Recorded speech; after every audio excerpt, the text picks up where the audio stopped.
मोअज़्ज़िज़ सामाईन, अस्सलामु अलैकुम। आज मुझे जो उन्वान दिया गया है वो है इकबाल का शाइन।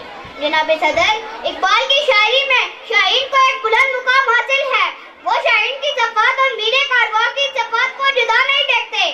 अल्लामा इकबाल की नज़र में शाइन में इस्लामी फ़क्र की तमाम सिफ़तें पाई जाती हैं और वो शाइन और मीरे कारवां जो मर्द मोमिन की सिफ़ात को जुरत, सख्त कोशी, बुलंद परवाज़ी और तेज निगाही से ताबीर करते हैं। यही वो सिफ़त है जो उसे दूसरे परिंदों से मुमताज करती है। यही वजह है कि शाइन अल्लामा इकबाल का आइडियल परिंदा है। आए हम सब मिलकर ये ऐद करें कि अपने आप को इकबाल के शाइनों का सरसैयद कुल बनाने की कोशिश करें। गुज़र औकात कर लेता है ये कोई बेअबा में, गुज़र औकात कर लेता है ये कोई बेअबा में, के शाइन के लिए जिल्लत है कारे आशियाँ बंदी, के शाइन के लिए जिल्लत है कारे आशियाँ बंदी। हम हैं